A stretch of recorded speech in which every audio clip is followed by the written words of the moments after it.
Hello student and welcome again.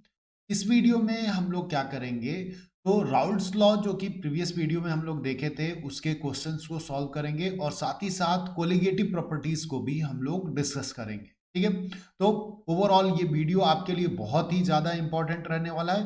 बिल्कुल ध्यान से एक एक चीज़ों को क्लियर करते जाइए। ठीक है, तो सबसे पहले मैं क्वेश्चन ले लेता हूँ राउल्ट्स लॉ के बेसिस पे। लेट अस सपोज हम लोगों को बोल दिया गया the vapour pressure of pure liquid A and B are 450 and 700 mm of Hg, okay, respectively ये हम लोगों से बोल दिया गया। फिर हम लोगों से क्या बोल दिया गया, एट 350 कैलविन, ओके, क्या बोला जा रहा है, out find out the composition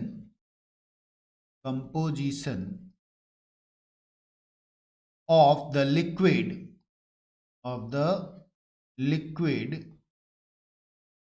okay, if the total vapor pressure of solution equals to 600 mm of Hg। फिर आगे कह रहा है also find the composition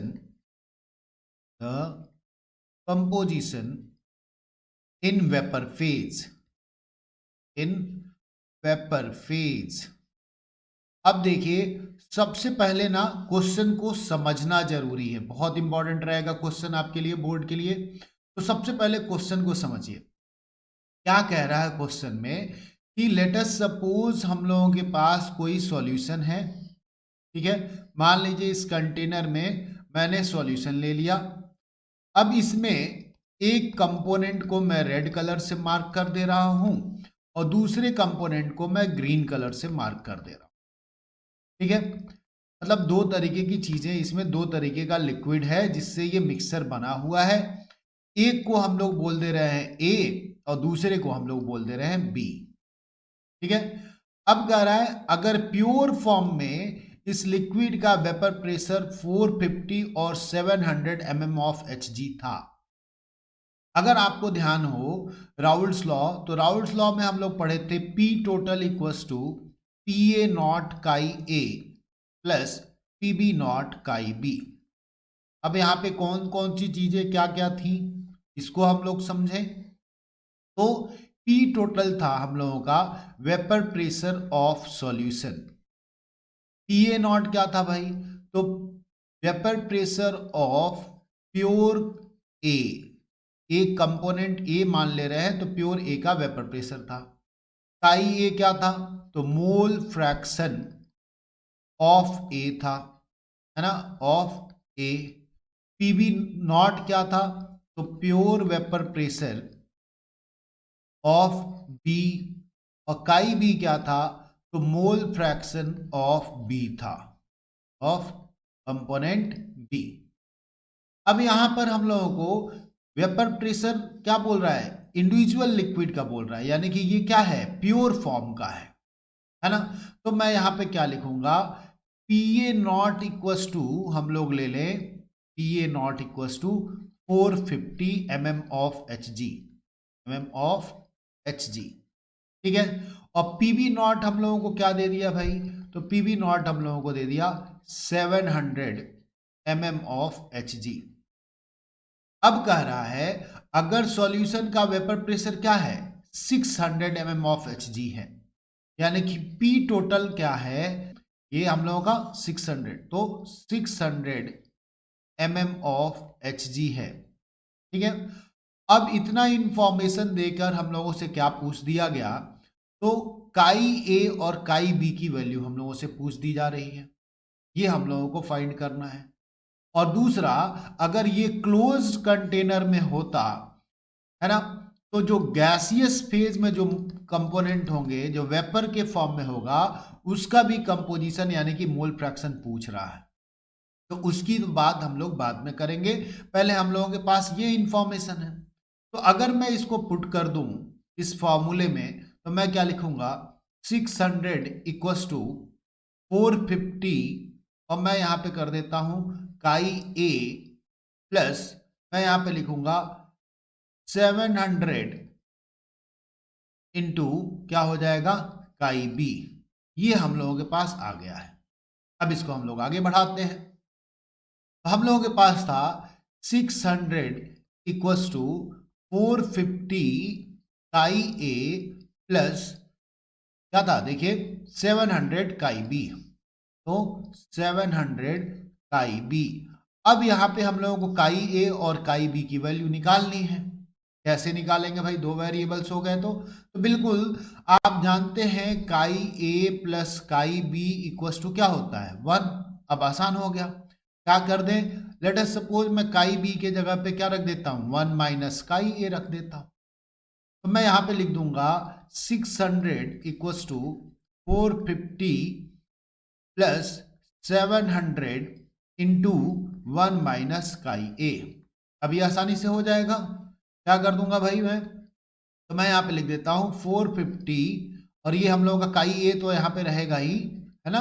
तो काई ए प्लस 700 माइनस 700 काई ए इक्वस टू 600।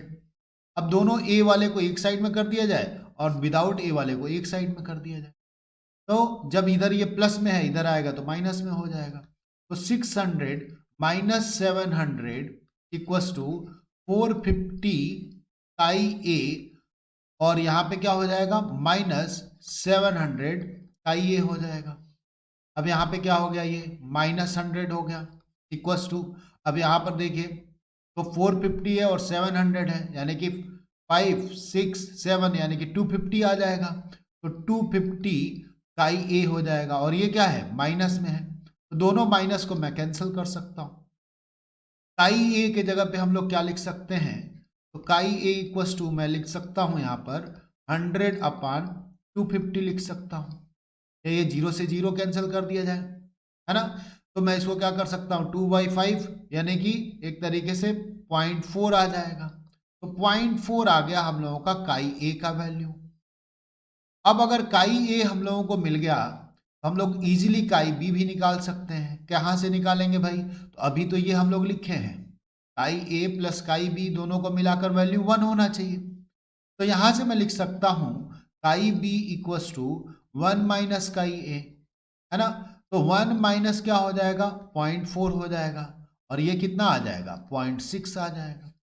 तो काई ए और काई बी दोनों का मोल फ्रैक्शन मिल गया, जो कि हम लोगों का क्या है, लिक्विड मीडियम में होगा, लिक्विड मिक्सचर के अंदर होगा। हम लोगों से क्वेश्चन में एक चीज और पूछा गया था, find the composition in vapour phase, ये बहुत इंपॉर्टेंट रहेगा। तो वेपर फेज यानी कि हम लोग किसकी बात कर रहे हैं, गैसियस स्टेट की बात कर रहे हैं। तो vapour pressure in gaseous phase, gaseous phase कैसे हम लोग कैलकुलेट करेंगे भाई, is calculated by, last video में मैं बता चुका हूं, है ना। कैलकुलेटेड बाय, पूरी चीजें हम लोग डिस्कस किए थे, तो आप जाकर देख भी सकते हैं। कैलकुलेटेड बाय अप्लाइंग, क्या अप्लाई करने वाले हैं बताइए, applying what, Dalton's law, Dalton's law. अब डाल्टन्स लॉ क्या कहता था, तो पी ए अपान पी टोटल जो था वो वाई ए, जो कि गैसियस फेज में मोल फ्रैक्शन के बराबर होता है ना। अब पी ए हम लोग कहां से निकालेंगे, पी टोटल तो हम लोगों के पास ऑलरेडी क्वेश्चन में गिवन था 600। पी ए कहां से निकालेंगे भाई, तो हम लोग अगेन राउल्स लॉ पढ़े थे, पी ए इक्वल टू क्या था, पी ए नॉट काई ए था। तो इसको हम लोग रख के निकाल सकते हैं, मैं यानी कि मैं यहां पे लिख सकता हूं P A naught chi A upon P total equal to Y A, है ना। तो पी ए नॉट की वैल्यू ऑलरेडी हम लोगों को क्वेश्चन में गिवन था, कितना 450, और हम लोग अभी क्या निकाले हैं, तो काई ए की वैल्यू हम लोग निकाल दिए हैं। तो उसको हम लोग बस रख दें यहाँ पर, है ना। तो मैं यहाँ पे रख देता हूँ PA नॉट जो हम लोगों के पास है वो है हम लोगों के पास 450 और काई ए अभी हम लोग कैलकुलेट किए हैं 0.4 और P टोटल जो था वो हम लोगों के पास 600 mm ऑफ Hg था। ये हो जाएगा हम लोगों का 600 mm ऑफ Hg। तो ये हम लोगों का कितना आ जाता है, YA की वैल्यू आ जाती है 0.3। अब अगेन गैसियस फेज में भी अगर YB हम लोग निकालेंगे तो वो भी क्या होगा 1 माइनस YA होगा, क्योंकि दोनों मोल फ्रैक्शन को ऐड करने पे क्या आना चाहिए 1 आना चाहिए। तो ये वैल्यू कितनी हो जाएगी, YB जो हो जाएगा 0.7 हो जाएगा, क्योंकि YA की वैल्यू 0.3 थी। तो गैसियस फेज में यानी कि वेपर फेज में और लिक्विड मिक्सचर के अंदर दोनों तरीके से हम लोग ऐसे राउल्ट्स लॉ को और डाल्टन्स लॉ को अप्लाई करते हुए क्वेश्चंस को सॉल्व करते हैं। क्लियर। अब देखिए सॉल्यूशन की प्रॉपर्टीज की हम लोग जब भी बात करते हैं तो वहां पे हम लोग बात करते हैं किसकी, कोलिगेटिव प्रॉपर्टीज की, है ना। कोलिगेटिव प्रॉपर्टीज की बात करते हैं। अब ये कोलिगेटिव प्रॉपर्टीज होता क्या है, इसको हम लोगों को समझने की जरूरत है। तो सॉल्यूशन की वो प्रॉपर्टीज, मान लीजिए मैं यहां पर एक वाटर रख लेता हूं नॉर्मल, है ना। अभी हम लोगों को सारी चीजें क्लियर हो जाएंगी, ध्यान से बस देखते रहिए। यहाँ पे हीट करने वाली व्यवस्था हम लोग सेट कर दिए। अब अगर आप लेट अस सपोज इसको वाटर रखते हैं तो इसका बॉइलिंग पॉइंट भी आपको क्लियर है। वाटर का बॉइलिंग पॉइंट कितना होता है 100 डिग्री सेल्सियस। ये 100 डिग्री सेल्सियस पे वाटर बॉयल हो रहा है ना। अब इसमें हम लोग क्या करते हैं, जैसे ही कोई सॉल्यूट ऐड करते हैं, सॉल्यूट के एडिशन पे ये बॉइलिंग आप उसी फ्लेम के साथ कॉन्स्टेंटली हीट कर रहे हैं, लेकिन अब इसका जो लेवल था ना, बॉयल होते टाइम उबलता है तो उसका लेवल ऊपर जाता है, तो वो लेवल डाउन चला जाता है। सॉल्यूट जितना ज्यादा डालेंगे उतना ज्यादा लेवल डाउन हो जाता है, यानी कि सॉल्यूट के अमाउंट पर इसकी बॉइलिंग पॉइंट डिपेंड करने लगी। सॉल्यूशन की ऐसी प्रॉपर्टीज जो क्या करती हो, सॉल्यूट के नंबर ऑफ पार्टिकल्स के ऊपर डिपेंड करती हो, ऐसे प्रॉपर्टीज को हम लोग बोलते हैं कोलिगेटिव प्रॉपर्टी। ठीक है, तो मैं इसको लिख सकता हूं, the properties of solution, the properties of solution that depends on number of solute particles, number of solute particles are called, क्या कहेंगे भाई उसको, are called what, colligative properties, short में हम लोग CP लिख देते। अब एक तो आपको कोलिगेटिव प्रॉपर्टीज यहीं से देखने को मिल जा रहा है कि बॉइलिंग पॉइंट इसका क्या हो गया था, राइज हो गया था। जितना ज्यादा आप सॉल्यूट डाले उतना ज्यादा बॉइलिंग पॉइंट इसका बढ़ गया, यानी कि boiling point of solution is a colligative properties. तो यहां पर हम लोग करते हैं क्या, एलिवेशन इन बॉइलिंग पॉइंट, क्योंकि बॉइलिंग पॉइंट बढ़ रहा था, एलिवेशन इन बॉइलिंग पॉइंट एक क्या हो गया, कोलिगेटिव प्रॉपर्टीज हो गया। और प्रीवियस वीडियो में मैंने आपको बताया था बॉइलिंग पॉइंट जो है क्या होता है, इनवर्सली प्रोपोर्शनल होता है किसके, वेपर प्रेशर के। अगर बॉइलिंग पॉइंट बढ़ रहा है तो वेपर प्रेशर क्या हो जाएगा, कम हो जाएगा। यानी कि दूसरा हम लोग यहां पे कह सकते हैं relative lowering in vapour pressure. तो ये हम लोगों की कोलिगेटिव प्रॉपर्टीज मिल गई। ठीक इसी तरीके से आपको पता है कि वाटर का फ्रीजिंग पॉइंट जो है वो कितना है भाई, तो 0 डिग्री सेल्सियस। लेकिन अगर मैं इसमें शुगर डालकर और तब इसको फ्रीज करूंगा तो इसको माइनस में हम लोगों को ले जाना पड़ेगा, let us suppose -2 degree Celsius ले जाना पड़ेगा। अगर मैं और ज्यादा सॉल्यूट डाल दूंगा तो और टेम्परेचर हम लोगों को कम करना पड़ेगा। यानी कि फ्रीजिंग पॉइंट भी एक क्या हो जाता है, सॉल्यूशन का नंबर ऑफ सॉल्यूट पार्टिकल्स के ऊपर डिपेंड करना चालू कर देता है। यानी कि ये भी क्या हो गया आपका, एक कोलिगेटिव प्रॉपर्टीज हो गया। तो depression in freezing point is also a colligative properties, depression in freezing point.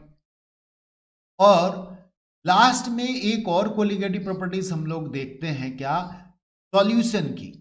अगर इधर मान लीजिए वाटर है और इधर कोई सॉल्यूशन है, तो वाटर हमेशा इधर की तरफ मूव करने की कोशिश करेगा इक्विलिब्रियम मेंटेन करने के, और एक प्रेशर एक्सर्ट करता है, तो उसी प्रेशर को हम लोग क्या बोलते हैं, ऑस्मोटिक प्रेशर। ठीक है, अब ऑस्मोटिक प्रेशर कितना होगा भाई, इसको जितना ज्यादा इधर कंसंट्रेशन होगा उतना ही ज्यादा ऑस्मोटिक प्रेशर होगा। तो ये चार कोलिगेटिव प्रॉपर्टीज होते हैं और इन चारों को हम लोगों को एक एक करके आज ही डिस्कस कर लेना है। ठीक है, तो सबसे पहले मैं बात करता हूं relative lowering in vapour pressure का। Relative lowering in vapour pressure, in vapour pressure very very important for your board exam, ध्यान रहे। अब यहां पर हम लोग किसको उठाएंगे, देखिए थोड़ा सा मैं स्टेटमेंट लिख देता हूं। वेन एवर वी ऐड, हम क्या करते हैं, सॉल्यूट ऐड करते हैं, we add some solute in a volatile liquid, their vapor pressure decreases। ठीक है, कैसे डिक्रीज होगा, तो इस चीज को हम लोग थोड़ा सा समझें। मान लीजिए हमारे पास ये एक लिक्विड है, तो वेपर्स में कौन कन्वर्ट होता होगा, जो सरफेस पे मॉलिक्यूल है वही आपका उड़ता होगा, यानी कि वेपर क्रिएट करता होगा। अब इसमें मैंने अगर कोई सॉल्यूट ऐड किया तो ये क्या करेगा, सरफेस एरिया को थोड़ा बहुत डिफरेंट करेगा और सॉल्यूट पार्टिकल से इंटरेक्ट भी होगा ये मॉलिक्यूल्स। इसी वजह से वेपर प्रेशर हम लोगों का क्या हो जाता है, कम हो जाता है। क्लियर है। अब ये कितना डिक्रीज होगा, तो according to the number of solute particles, इसी वजह से तो इसको हम कोलिगेटिव प्रॉपर्टीज बोले थे, है ना। अब इसको हम लोग न्यूमेरिकली कैसे मेजर करेंगे, तो आप ना कहाँ पढ़े थे, प्रीवियस वीडियो में पढ़ लिए हैं राउल्ट्स लॉ। मैं यहाँ पे लिखूंगा क्या, फ्रॉम राउल्ट्स लॉ, है ना। राउल्ट्स लॉ में हम लोग क्या पढ़े थे, again P total equals to P A naught chi A plus P B naught chi B पढ़ लिए थे हम लोग।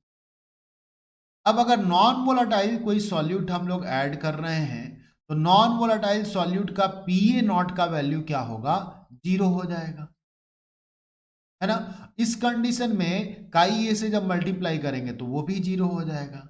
यानी कि मैं यहां पे लिख सकता हूं क्या, on adding non volatile solute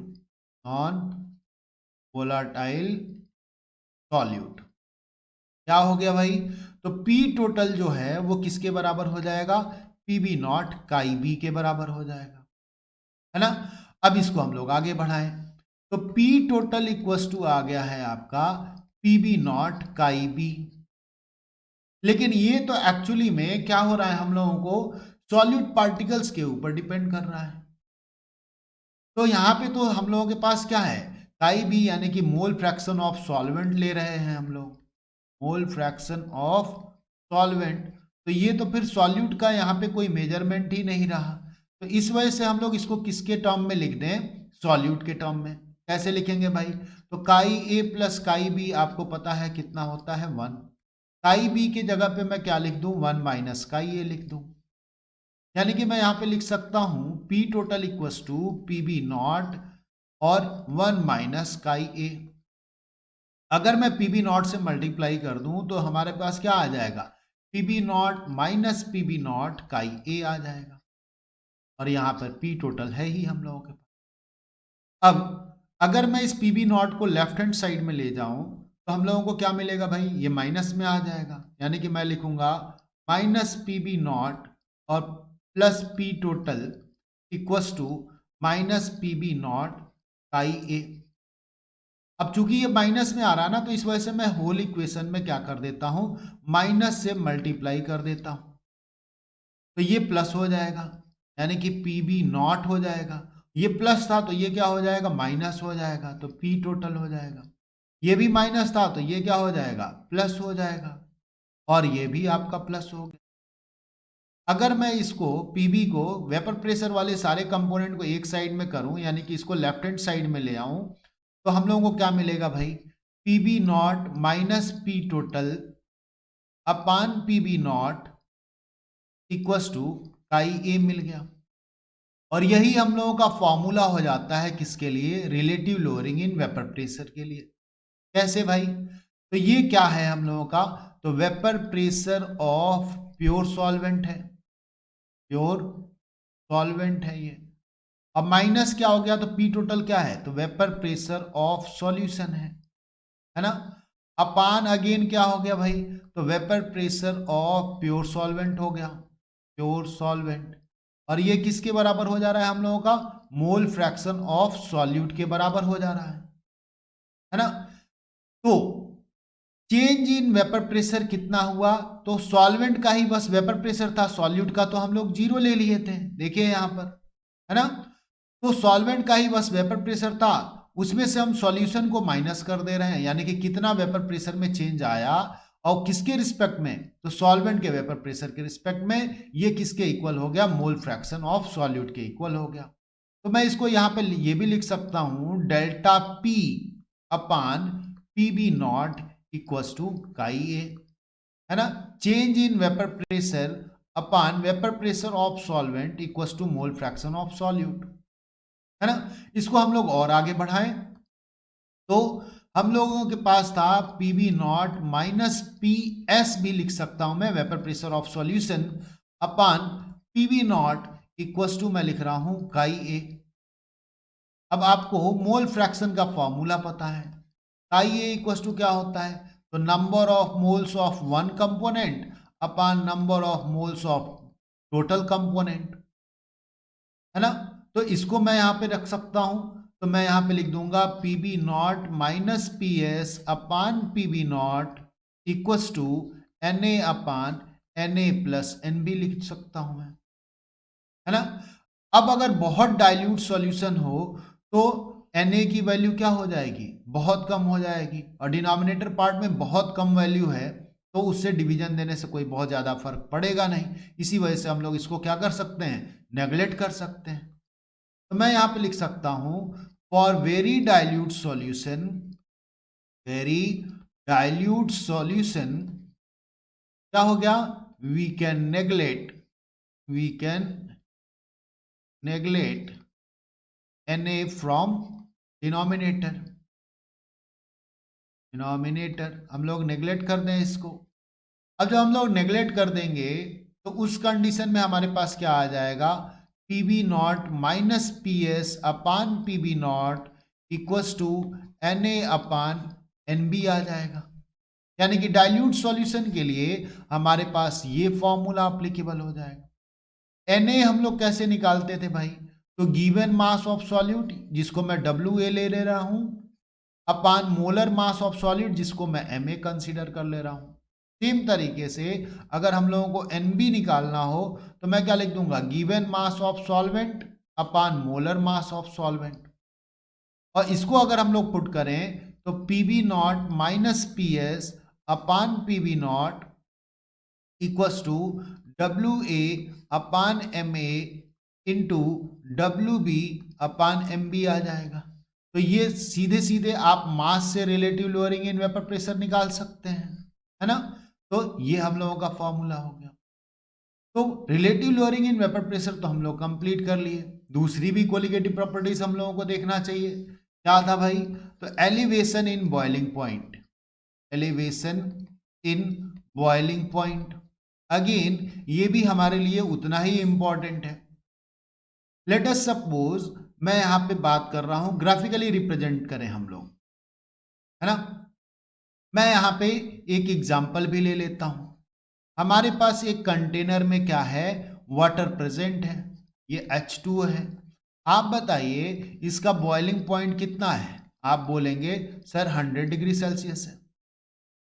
कोई लिक्विड कब बॉयल होता है? तो जब उसका वेपर प्रेशर, उस लिक्विड का वेपर प्रेशर एटमॉस्फेरिक प्रेशर के बराबर हो जाए तो वो बॉयल होना चालू हो जाता है। और एटमॉस्फेरिक प्रेशर कितना होता है? 1 एटीएम होता है ना?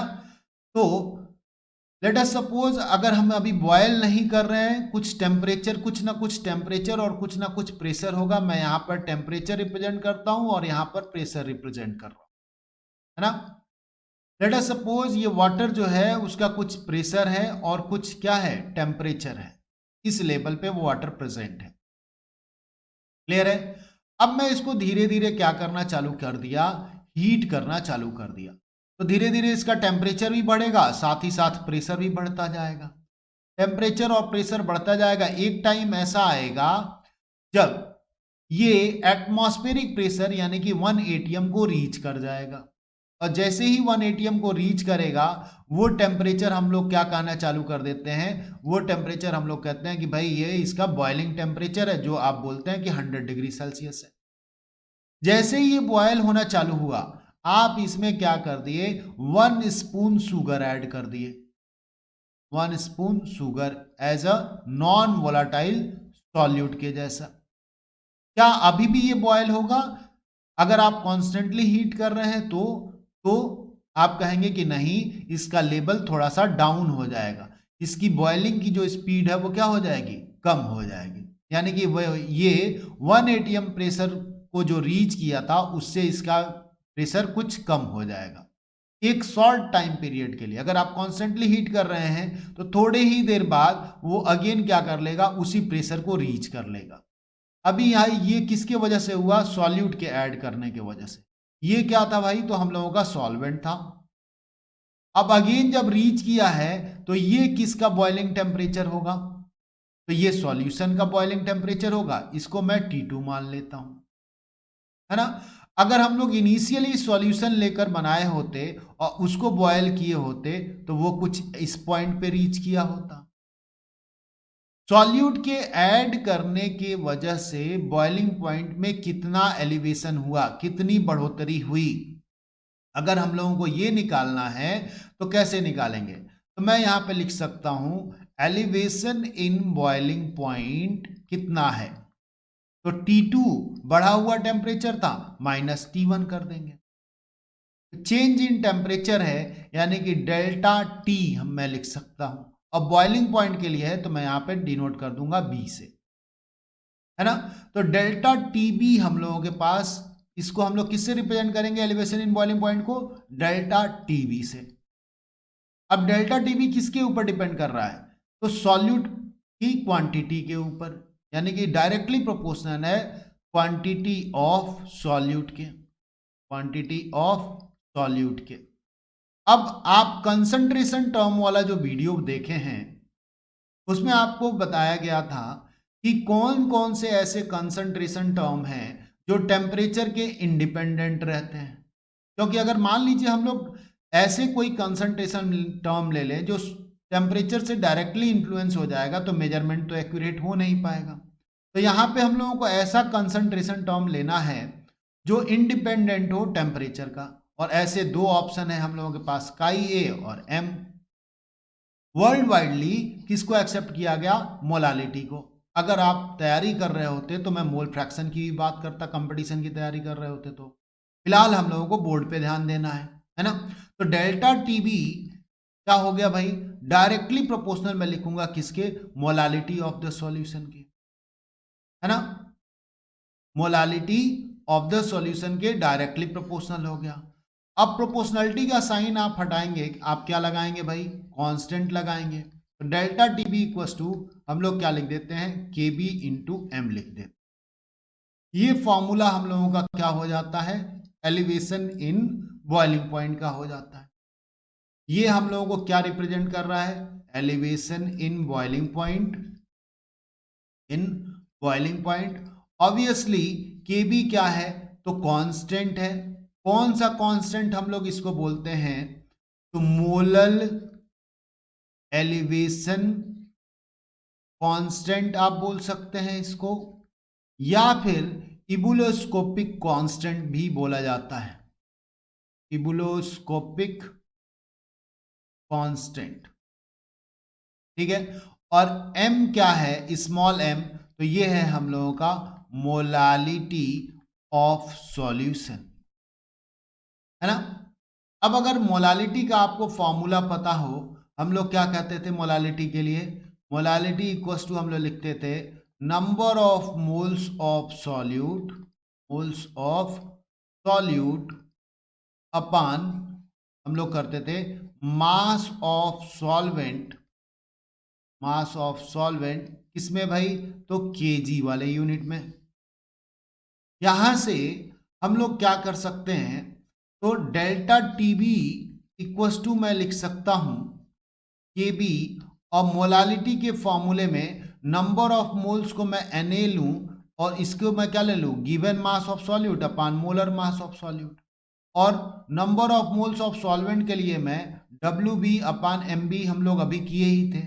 सेम डिनोट को हम लोग अगर यहाँ पे भी यूज करें नोटेशन को, तो मोलालिटी के लिए number of moles of solute की जगह पे मैं क्या लिख दूंगा भाई, तो WA given mass of solute upon molar mass of solute लिख दूंगा।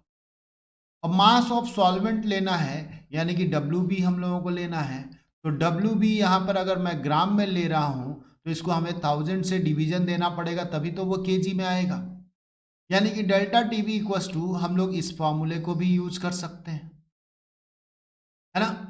अब यहां से अगर लेटस सपोज हम लोगों को molar mass of solute calculate करने के लिए आ जाए, तो आप कैसे कैलकुलेट करेंगे, तो मोलर मास ऑफ सॉल्यूट, बहुत सारे क्वेश्चन पूछे जाते हैं, मोलर मास ऑफ सॉल्यूट हम लोगों को कैलकुलेट करना है।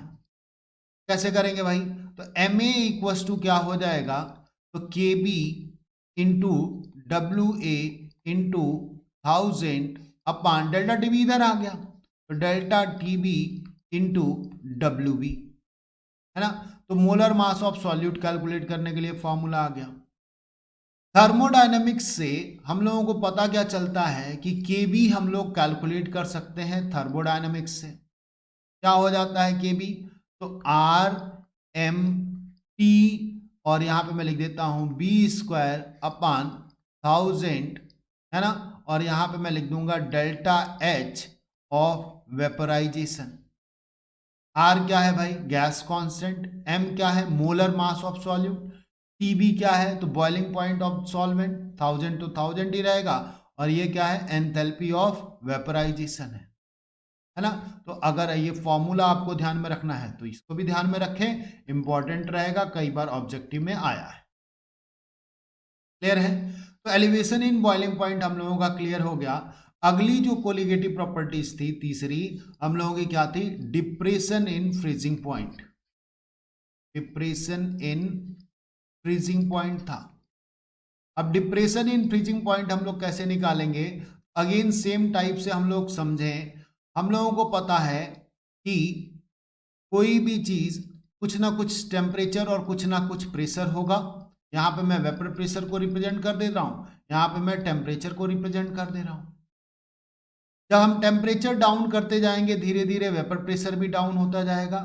लेट अस सपोज इस टेम्परेचर और इस प्रेशर पर आकर वो फ्रीज होना चालू हो रहा है, लेकिन जैसे ही हम इसको सॉल्यूट ऐड कर देंगे तो उसका फ्रीजिंग पॉइंट क्या हो जाएगा, और कम हो जाएगा, है ना। तो ये जो डिफरेंस है वो किसको रिप्रेजेंट करेगा कि फ्रीजिंग पॉइंट में कितनी कमी आई। अगर मैं इस टेम्परेचर को T1 और इसको मैं T2 मान लेता हूं, ये लाइन किसको रिप्रेजेंट कर रहा था, सॉल्वेंट को, ये लाइन किसको रिप्रेजेंट कर रहा है, सॉल्यूट को। तो अगर सॉल्यूशन रहता तो सॉल्यूशन की लाइन कुछ ऐसी रहती, तो ये सॉल्यूशन को रिप्रेजेंट करेगा। अब डिप्रेशन कितना आया, तो depression in freezing point, depression in freezing point अगर हम लोगों को निकालना हो तो T2 माइनस T1 करेंगे, यानी कि डेल्टा T, और फ्रीजिंग पॉइंट की बात हो रही है तो मैं F लगा देता हूं। सेम तरीके से आपको पता है टेम्परेचर से रिलेटेड बातें हो रही हैं, तो डेल्टा TF जो है किसके ऊपर डिपेंड करेगा, तो कंसंट्रेशन ऑफ सॉल्यूशन के, है ना। और कौन सा कंसंट्रेशन हम लोग ऐसा लेंगे जो टेम्परेचर के इंडिपेंडेंट हो, तो मोलालिटी, तो delta TF is directly proportional to molality. और delta D F proportionality sign हटाएंगे हम लोग, equals to K F into molality. तो ये तो हम लोगों का हो गया एक बेसिक फॉर्मूला। क्लियर है? अब मोलालिटी की जगह पे अगेन हम लोग चीजों को रख लें, तो delta T F equals to मैं लिख सकता हूं के एफ इंटू मोलालिटी के जगह पे given mass of solute upon molar mass of solute into given mass of solvent और डिवाइडेड बाय 1000। तो अगर मास से हम लोगों को डायरेक्टली पुट करके निकालना हो तो ये फॉर्मूला आपके लिए काम कर जाएगा। अब यहां से भी अगर हम लोगों को मोलर मास ऑफ सॉल्यूट, चूंकि बहुत सारे क्वेश्चन पूछे जाते हैं, तो एम ए जो कि आपका मोलर मास ऑफ सॉल्यूट रहेगा, उसके लिए बस इसको इधर लेते आना है। तो K F into W A into 1000 upon क्या हो गया, तो delta T F into W B हो जाएगा, है ना। अगर हम लोगों को यहां पर के एफ की बात करनी हो कि के एफ को हम लोग बोलेंगे क्या, तो ये कहलाएगा molal molal depression constant, depression constant, या इसी को हम लोग क्या बोलते हैं, क्रायोस्कोपिक, क्रायोस्कोपिक कांस्टेंट बोल देते हैं। और अगर हम लोगों को के एफ थर्मोडायनामिक्स से कैलकुलेट करना हो तो R M T freezing point की बात हो रही है, क्या स्क्वायर अपान 1000 कर लेंगे इनटू क्या कर लेंगे, डेल्टा एच ऑफ फ्यूजन कर लेंगे, है ना। आर क्या होगा, सेम तरीके से gas constant, M molar mass solvent का, और टी एफ जो होगा फ्रीजिंग पॉइंट टेम्परेचर 1000 तो आपको पता ही है, और ये एंथैल्पी ऑफ फ्यूजन। क्लियर है? तो ये फॉर्मूले हम लोगों के काम आ जाएंगे। अगली जो कोलिगेटिव प्रॉपर्टीज आती है फोर्थ नंबर का, वो कौन सा होता है, ऑस्मोटिक प्रेशर। ऑस्मोटिक प्रेशर किससे रिप्रेजेंट किया जाता है, हम लोग इसको रिप्रेजेंट करते हैं किससे, पाई से। आप इस चीज को समझें कि व्हाट इज ऑस्मोसिस और ऑस्मोटिक प्रेशर, है ना। तो देखिए, अगर मैं यहां पे एक लगा देता हूं क्या, सेमी परमिएबल मेम्ब्रेन, है ना, शॉर्ट में हम लोग एसपीएम लिख देते हैं। यहां पे मैं रख देता हूं वाटर को, और यहां पे मैं रख देता हूं सॉल्यूशन को। इसका कंसंट्रेशन ज्यादा होगा तो इसका कंसंट्रेशन ज्यादा होगा इसके कंसंट्रेशन के, क्योंकि ये तो वाटर तो केवल सॉल्वेंट के जैसा ही काम करेगा। अब वाटर सेमी परमिएबल मेम्ब्रेन से इधर की तरफ जाने की कोशिश करता है ना। अब ये सेमी परमिएबल मेम्ब्रेन क्या होता है, अगर आपको नहीं पता, तो एनिमल स्किन या हम लोगों का जो स्किन है वो सेमी परमिएबल मेम्ब्रेन के जैसा ही काम करता है। पोटेशियम फेरोसाइनाइड का जो थिन लेयर होता है, थिन सीट होती है, उसको आर्टिफिशियल सेमी परमिएबल मेम्ब्रेन के जैसा कंसीडर करते हैं हम लोग, है ना। तो जब ये इधर से मूव करेगा, क्यों मूव करेगा, तो सॉल्यूट के पार्टिकल्स तो एसपीएम को क्रॉस नहीं कर सकते, लेकिन सॉल्वेंट के पार्टिकल्स क्रॉस कर सकते हैं, और सॉल्वेंट इस साइड में ज्यादा है, इस साइड में कम है। तो इसी वजह से सॉल्वेंट इधर जाएगा ताकि कंसंट्रेशन को बैलेंस कर ले या इक्विलिब्रियम को रीच कर जाए, है ना। तो जब जाएगा तो एसपीएम पे कुछ ना कुछ प्रेशर क्रिएट करेगा। वही प्रेशर एक तरीके से हम लोगों का क्या हो जाता है, ऑस्मोटिक प्रेशर कहलाता है। या आप ऐसा कह लें कि इस साइड से जो भी प्रेशर लगेगा उसको रोकने के लिए उसको हम लोग क्या कह सकते हैं, ऑस्मोटिक प्रेशर कह सकते हैं, क्योंकि जिस प्रेशर से इधर से आ रहा होगा उतना ही प्रेशर आपको अप्लाई करना पड़ेगा, है ना। तो मैं यहां पे क्या लिख दूं, the pressure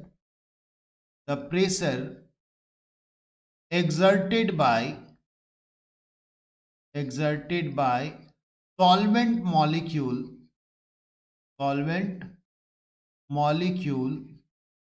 on SPM to reach equilibrium between solvent and solution is called osmosis। Pressure है ना, तो ऑस्मोटिक प्रेशर बोल देंगे, है ना, ऑस्मोटिक प्रेशर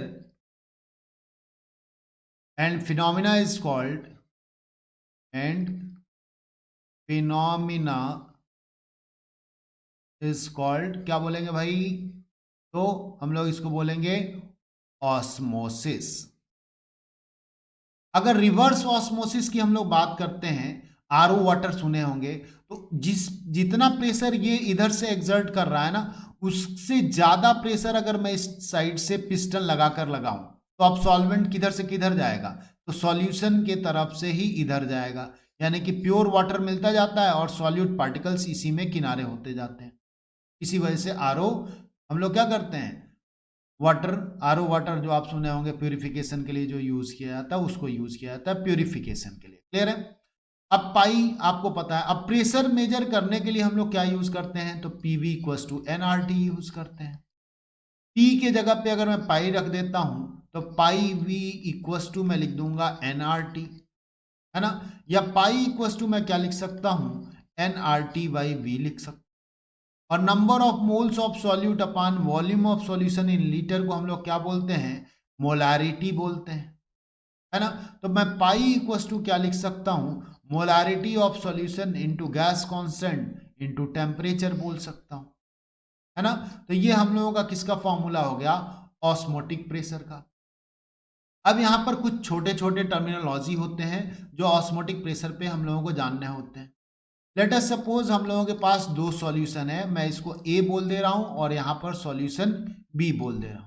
अगर मैं कहूं कि इसका ऑस्मोटिक प्रेशर इसके ऑस्मोटिक प्रेशर के बराबर है, तो इस टाइप के सॉल्यूशन को हम लोग क्या बोलते हैं, आइसोटोनिक सॉल्यूशन बोला जाता है। अगर लेट अस सपोज इसका ऑस्मोटिक प्रेशर ए का अगर ज्यादा हो गया इस बी के ऑस्मोटिक प्रेशर से, तो अब इस वाले सॉल्यूशन को हम लोग क्या बोलेंगे, जिसका ज्यादा है उसको क्या बोलते हैं, हाइपरटोनिक सॉल्यूशन बोलते हैं। और जिसका कम होगा उसको हम लोग क्या बोलेंगे, हाइपोटोनिक सॉल्यूशन बोलेंगे, हाइपोटोनिक सॉल्यूशन। क्या आपको पता है 0.9% weight by volume NaCl solution जो होता है, NaCl solution is isotonic, isotonic with blood, blood के साथ आइसोटोनिक होता है 0.9% weight by volume NaCl solution. Clear है? तो ये तो हम लोगों का रहा कोलिगेटिव प्रॉपर्टीज और उसका फॉर्मूला। अगले वीडियो में चारों ही कोलिगेटिव प्रॉपर्टीज से रिलेटेड क्वेश्चंस और साथ ही साथ वन टॉप फैक्टर को हम लोग डिस्कस करने वाले। क्लियर है? तो बने रहिए हम लोगों के साथ।